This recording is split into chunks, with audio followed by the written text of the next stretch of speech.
Corona की थमी रफ्तार एक बार फिर से तेज हो चुकी है। बिहार में कोरोना काल में जो सबसे ज़्यादा अगर किसी ने मेहनत किया तो मेडिकल सुपरिटेंडेंट आईजीएमएस के मनीष मंडल जी थे।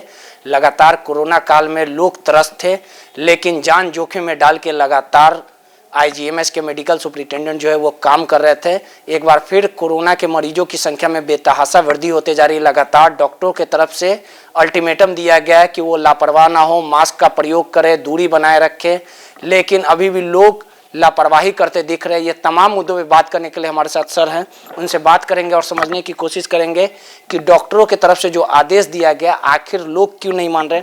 सर, कोरोना काल की बात कर ली जाए, 20-21 में आपने बेहतरीन काम किया। अस्पताल के तमाम जो लोग यहाँ पे आए, तमाम लोगों की जान भी बचाई गई, जान जोखिम में रहते हुए आपने काम किया, लेकिन एक बार फिर लोग लापरवाह होते जा रहे हैं और कहीं ना कहीं मरीजों की संख्या में थोड़ा सा वृद्धि होते जा रहा है। आखिर इसके लिए क्या कुछ कदम उठाने की जरूरत है? जो लोग जो लापरवाह हो रहे हैं वो क्यों नहीं बात हो रही? अब हमें कोरोना से डरने की ज़रूरत नहीं है, लेकिन लड़ने की ज़रूरत है। और इसके लिए SMS, S यानी सैनिटाइजेशन, M यानी मास्क और S यानी सोशल डिस्टेंसिंग, इसको हमको अपने कल्चर में लाना पड़ेगा, तभी हम इससे बच सकते हैं। ऐसा नहीं है कि हम अपना काम छोड़ दें, बच्चे अपने पढ़ाई छोड़ दें, माँ बाप काम करना छोड़ दें। काम तो सबको करना है, लेकिन कोविड के साथ करना है और कोविड को बचा के करना है। इसके लिए SMS जो मैंने कहा वो ज़रूरी है। और एज अ डॉक्टर हम लोगों ने ट्रिपल T पे काम करना शुरू कर दिया है दोबारा से, यानी ट्रैकिंग, पकड़ना, टेस्टिंग, टेस्ट करना, और टेस्ट में अगर पॉजिटिव आता है तो ट्रीटिंग। तो ट्रिपल T पे हम लोग काम कर रहे हैं और SMS पे पब्लिक को काम करना है, और बचाव ही उपाय है। ये ज़रूर है कि वेरिएशंस आते रहेंगे।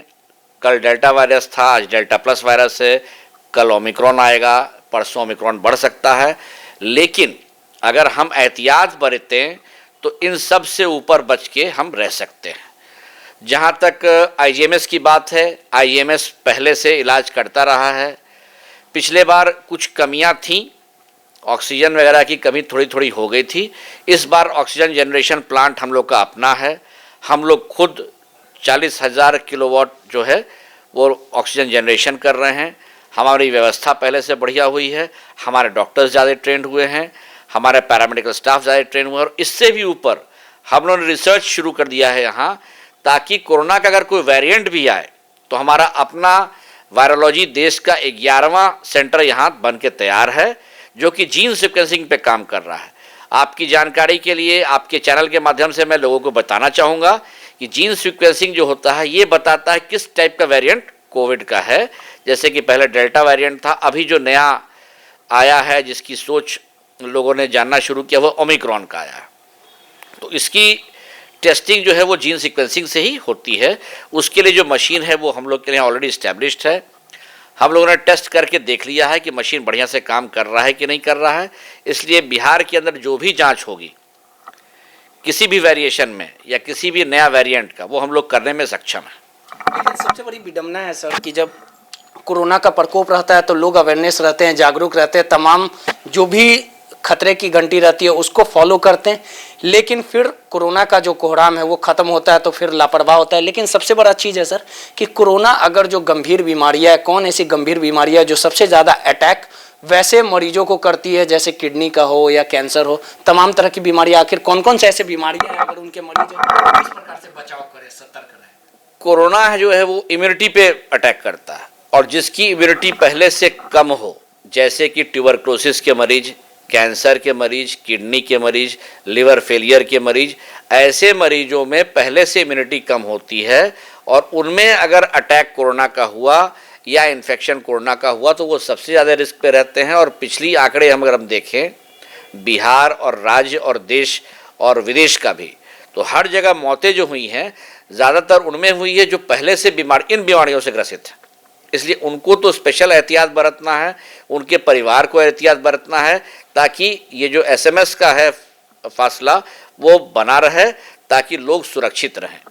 लेकिन एक समय जब कोरोना का काल था, मैं खुद यहाँ पे आता था, तमाम जो मरीज़ थे यहाँ पे भेजे जाते थे, जान जोखिम में डाल के फ्रंट पे रह के आप काम करते थे, कई लोगों की जान भी बचाई गई, कई कमियां भी रह गई होगी, तो कितना खुशी होता है कि जब आपके साथ के जो डॉक्टर थे, जूनियर डॉक्टर या सहयोगी हैं, उन्होंने आपके साथ कदम से कदम मिला के। देखिए, हम लोग का पेशा है मानवता के साथ जुड़ा हुआ, बाकी किसी पेशे को इससे आप कंपेयर नहीं कर सकते।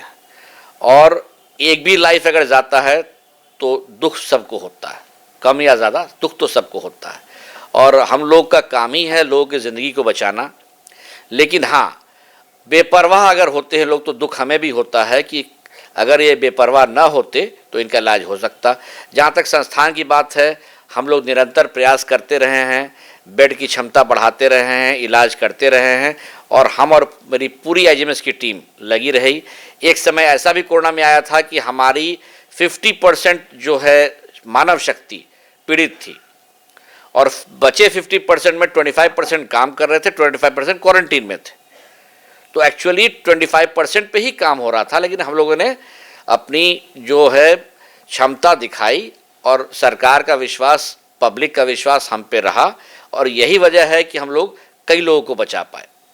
एक आखिरी सवाल है, जिस प्रकार से कोरोना जो बीमारी किसी पे अटैक करता है, जो वायरस है, तो आखिर क्या कुछ लक्षण होते हैं, और अगर किन्हीं को कोरोना का लक्षण है तो वो डॉक्टर से मिले पैनिक तुरंत हो जाते हैं, वैसे लोगों को अगर नए मरीज लक्षण पाए जाते तो उसको किस प्रकार से मैसेज देने का काम करें कि पैनिक होने की जरूरत नहीं? सबसे बड़ा चीज़ है कि हमें अलर्ट रहना है, क्योंकि जो वेरिएंट होता है वो किस रूप में प्रेजेंट करेगा नहीं कह सकते हैं। हो सकता है माइल्ड, अब मैक्सिमम लोग वैक्सीनेटेड हैं, तो mild form, moderate form, severe form, 3 में बताया गया है। माइल्ड में गले में खसखसाहट हो सकती है, हल्का बदन में दर्द हो सकता है, इससे ऊपर हुआ तो पेट खराब हो सकता है, ज़ुकाम हो सकता है, और इससे भी जब ऊपर हुआ तब उसे सांस की दिक्कत होती है, और सांस में थोड़ा भारीपन रहता है। तो चूँकि मौसम बदल रहा है, और ऐसे में जो लोग सांस की दिक्कत से पहले से पीड़ित हों, या जो लोग को एलर्जी का प्रॉब्लम हो, उनको एहतियात बरतने की ज़रूरत है, क्योंकि उनमें कोविड की वजह से है या उनका अपना अस्थमा या सीजनल की वजह से, ये कहना बड़ा मुश्किल है।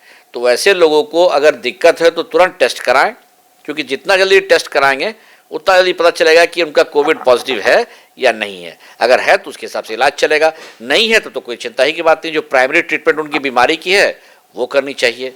और सीवियर फॉर्म में हम सब जानते हैं कि मरीज़ जो है वो आईसीयू के लायक होता है, सांस बहुत ही ज़्यादा फूलने लगता है, और वो किसी चलने के लायक नहीं रहता है, लेटा ही रहता है। तो वैसे मरीज़ का तो क्लियर कट पता चल जाता है। कोरोना काल के समय आईजीएमएस ने बेहतरीन काम किया था, और जिस प्रकार से कोरोना के मरीजों की संख्या लगातार जो बढ़ते जा रही है, उसको लेके पैनिक होने की ज़रूरत नहीं है। डॉक्टरों की तरफ से जो परामर्श दिए गए हैं बस उसे फॉलो करने की ज़रूरत है, जागरूक रहने की ज़रूरत है। कैमरामैन अजय के साथ रोहित, NBC 24 पटना।